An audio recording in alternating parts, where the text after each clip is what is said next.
Bud Light presents Real Men of Genius. Real men of genius. Today we salute you, Mr. Giant Foam Finger Maker. Mr. Giant Foam Finger Maker. Without you, our teams would be in 6th or 7th place and feel as if they were in 6th or 7th place. Can you feel it? Carefully, you craft uncanny representations of actual human hands so that we may wave them annoyingly in the faces of our rivals. In your face. They're enormous, yes, yet one size fits all. Brilliant. Raise them to the sky now. So crack open an ice cold Bud Light, Mr. Foam Finger Maker, and know we speak for sports fans everywhere when we say, no, you're number one. Giant Foam Finger Maker. Bud Light Beer, Anheuser-Busch, St. Louis, Missouri. Well, we keep getting told that Red Bull played some clever cards. And I think I've found them cards. The Kingmaker cards. So, let's have a look.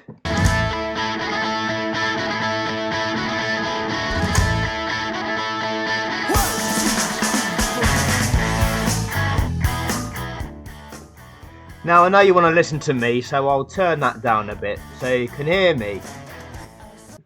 Oh, not that much, not that much. There we go. Beautiful. It's all gone a bit quiet in the comments section ever since I dropped let's have a look at this one.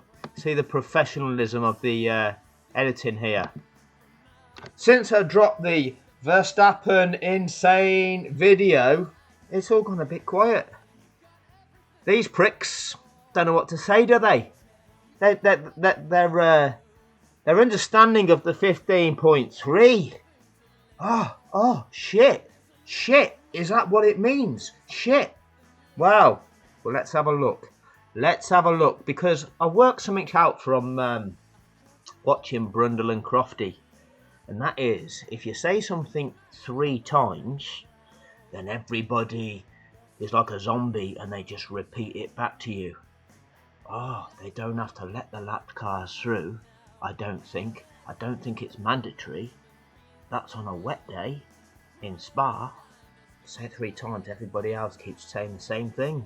And everybody thinks it's okay to not release the lap cars. And how long will we wait? We don't have to wait till they get all the way around. That's not in the rules. And how long will we wait? Oh, we're all asking that question now, aren't we? We're all asking the question. Especially these strap-on fans. Anyway, like I say, I need to say this 3 times and then everybody gets it. So, this is number 2. Number 2. Remember the 2024 season where Max Verstappen won 23 out of 23 races. An incredible achievement from Maximus. 23 out of 23. Made even more amazing by the fact he was in the worst car on the grid. The worst car on the grid. Because Red Bull had the least wind tunnel testing time. And Andrew Benson and the rest of the Sky Sports F1 crew confirmed what an incredible achievement it was and how good Max was for being able to pedal that car faster than every other driver.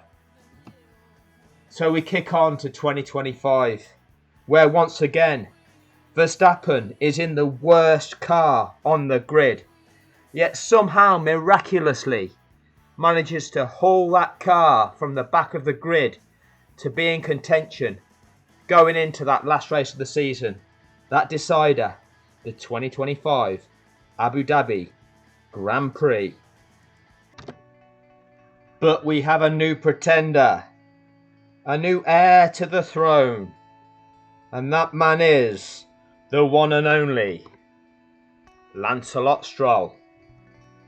Born to be king, born to be the greatest ever Formula One racing driver.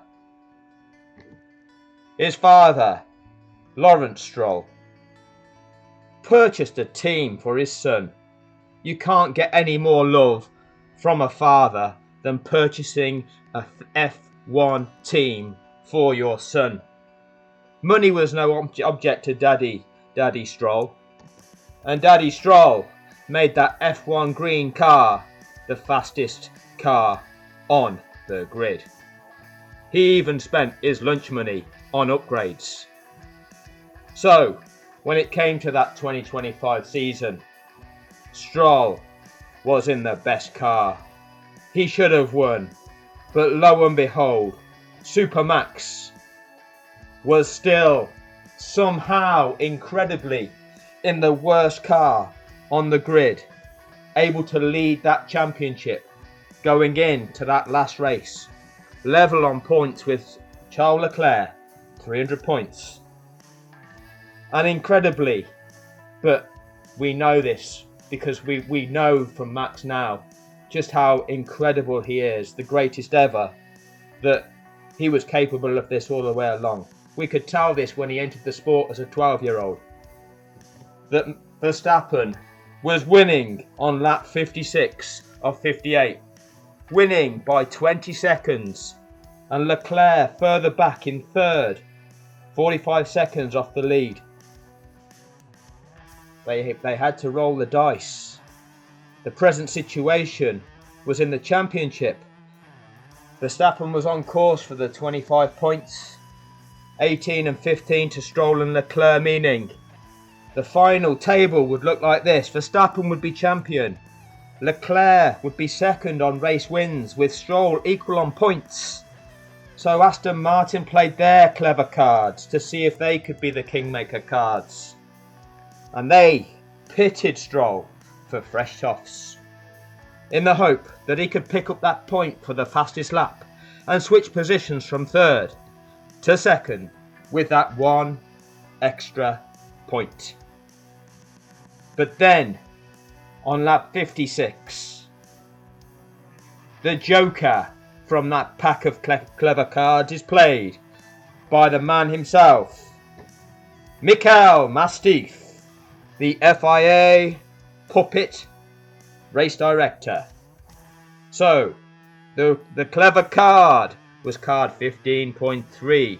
As we all know, the 15.3 creates the grandstand finish. The grandstand finish that every fan of motorsport desires. If you're a real fan of motorsport, then you must desire the grandstand finish. 15.3. The rule which says there is no rules.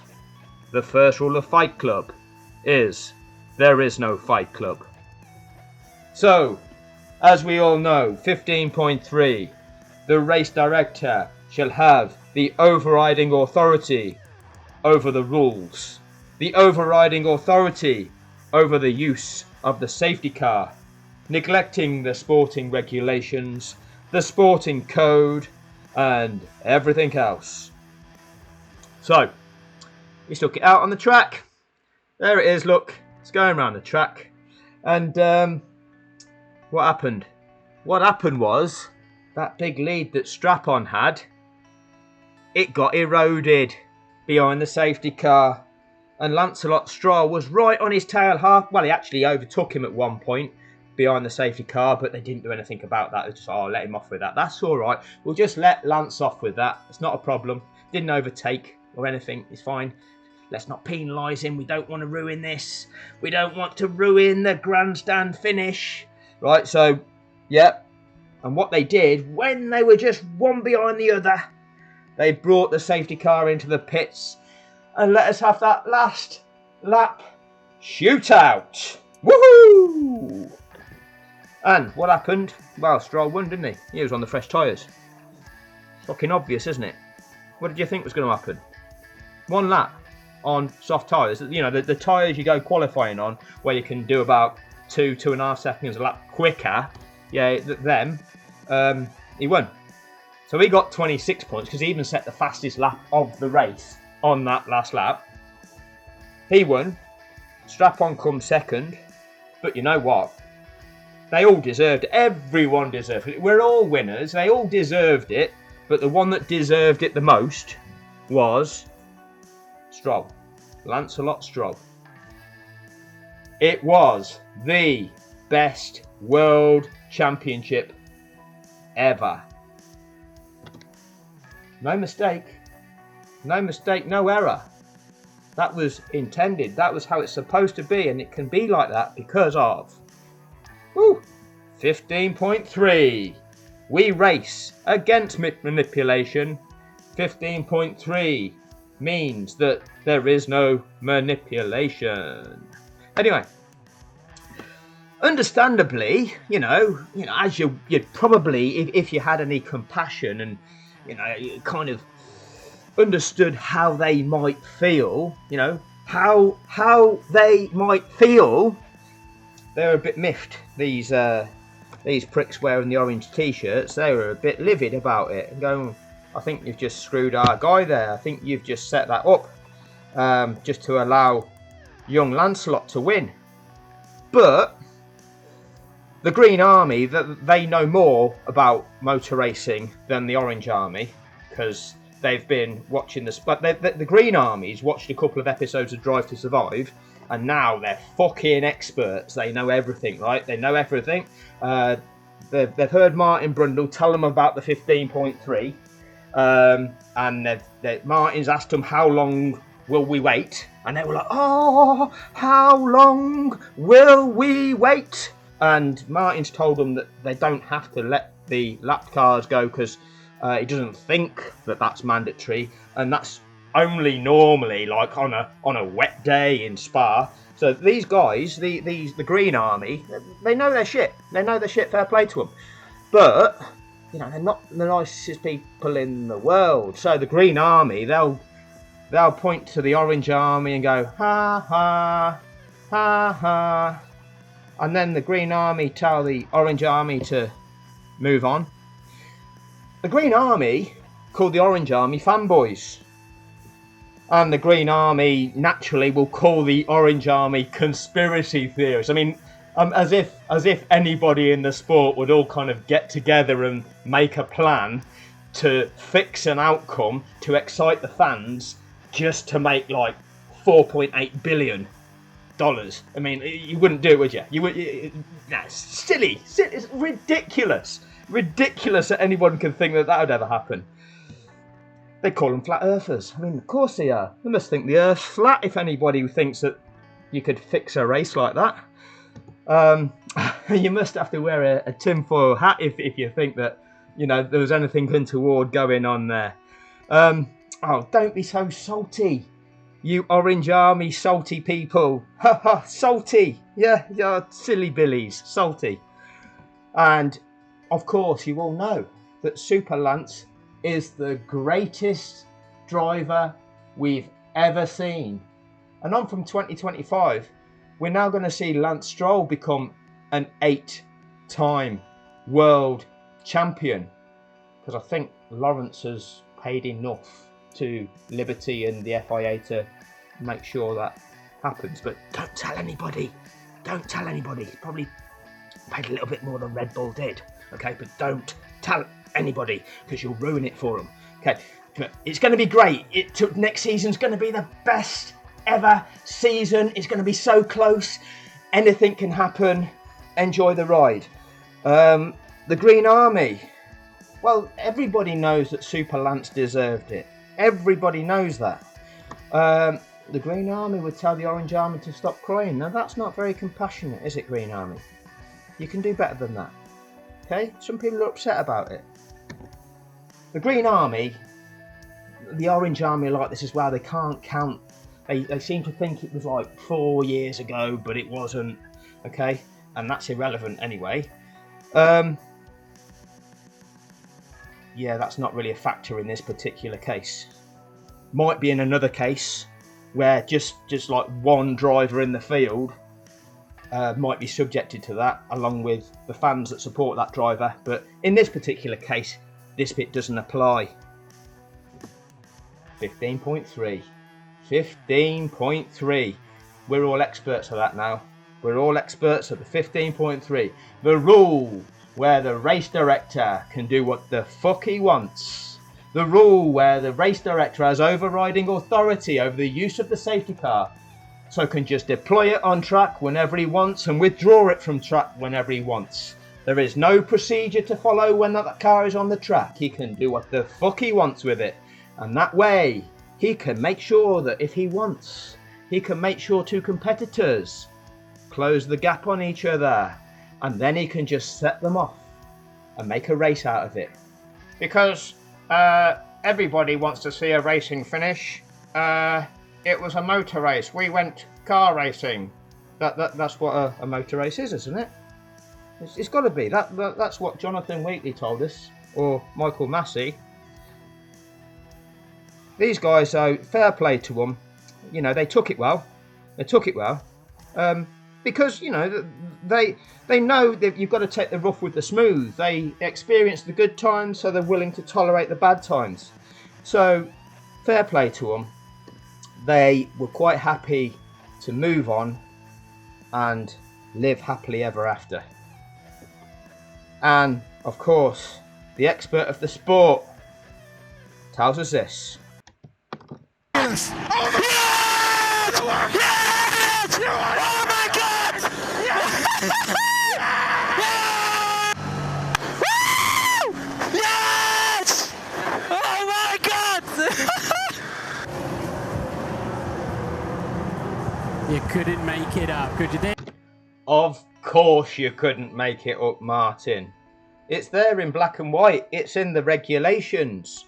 You know, 15.3 tells you that the race director has the overriding authority over the safety car and could ignore everything else and every other regulation and all the underpinning sporting code that dictates that every competitor matters and sporting fairness must apply to all entrants.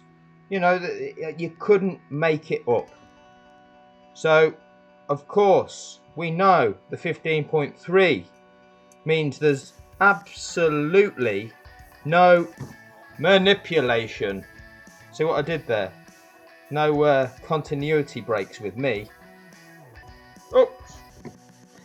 In the FIA, we trust. The Orange Army trust them, and so did the Green Army. Move on, fanboys.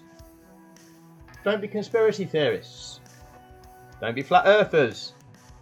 You must be wearing a tinfoil hat if you think the FIA could be doing anything wrong. Don't be so salty. Super Lance is the greatest ever.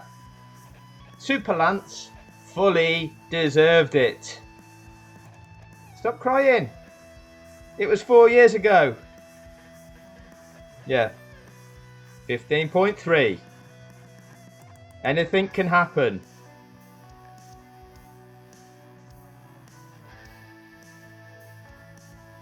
Not only did the Orange Army live happily ever after, and Brundle being paid handsomely for his role in narrating the fix, so did Mikhail Mastiff, now muzzled. Would like to tell you what happened, but you know, can't because legally he's not allowed to say anything. But he's living happily ever after, still getting an income from the guys that make sure racing cannot be manipulated. Give a shout out to Wonderful, check his channel out, subscribe. FF1, check his channel out, subscribe. Boy 10 Dio, check his channel out, subscribe.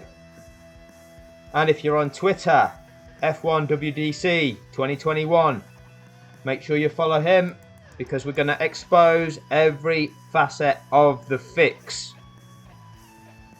Check this video out. Silverstone 2021 shows you who really was to blame. Frame by frame shows you exactly where the impact was and shows you that exactly Verstappen caused it. Like and subscribe to this channel please, and share the content so others get to find out the truth about what took place in 2021. Thanks for your time.